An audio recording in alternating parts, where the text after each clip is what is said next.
Yeah. Hey, what about the biggest fashion risk takers last night? Ooh, I went with Anya TaylorJoy. Yeah. She looked beautiful. I think this is a Dior dress.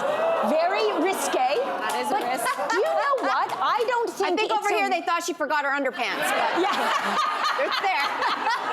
I actually didn't choose this as a risk because of the undies. I chose it as a risk for Exhibit A. Will you please bring up Exhibit A? Oh, Jess. The shoes. This is, I have not talked about this on the show for a while. This is Exhibit A are cliffhangers. And this is what happens when you wear a shoe and then your toes go over top of the shoe. It is a choice. Anya made this choice. And I have to live with it. I have to see it. I have a real aversion to cliffhangers. I can't explain it, or I could, but we need an hour-long special. And I don't know if it would be on prime time or not, but tune in when it airs. Okay, so I was just talking about unusual colors on the red carpet. That was sort of a beigey dress, and I also chose someone who wore beige and who actually won the Best Actress award where she was up against Viola Davis. That is Cate Blanchett, who showed up in this dress.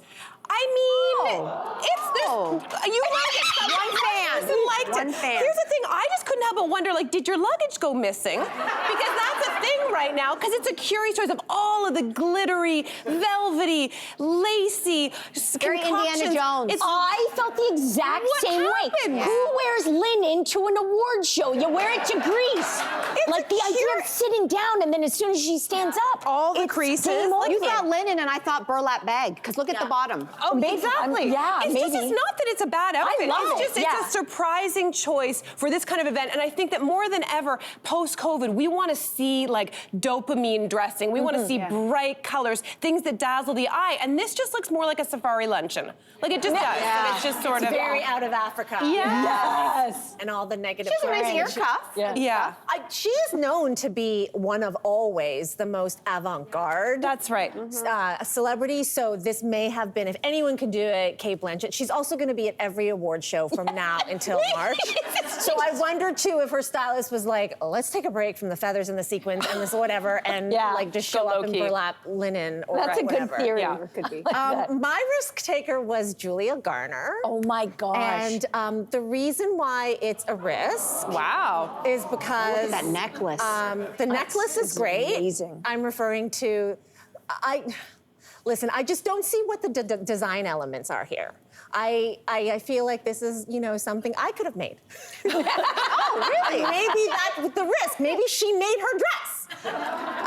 Because she does step outside the box a lot. She's a very distinctive look. And I just felt like this one was, I just didn't see the sophistication in design and creativity here. I like the color. Yeah. I like well, listen, she's showing her belly and her legs, so I'm all in. You're in. So I'm all in. I actually think that I could pick all of these out of a drawer in your closet. Like bandeau, check. Yeah. Red booties, like red booty shorts, check. And then a piece of silk, and then wrap it around you, and then you're done. But I bet you that's $10,000. Yeah. Which is, again, this is what I have. Jewelry, insane though. to me. Yeah. That What jewelry's did I pick great. for my? Oh yeah. Okay, so my turn next. My risk taker was Elle Fanning. And I'll tell you why. I think she also looked beautiful, but the reason why is this is very haute couture. This is like way above my head. This is an Alexander McQueen. It's a deconstructed floral dress. And so from a distance, you're like, oh my God, Marie Antoinette got into a fight with a bear. Yes, a tiger. Yeah. Right? Oh my gosh, someone destroyed her dress. Now, obviously this was done intentionally, but you see all those cutouts where it looks like hems and stitching has come out? Those are peekaboo moments ready to happen, and I'm like, that's risky.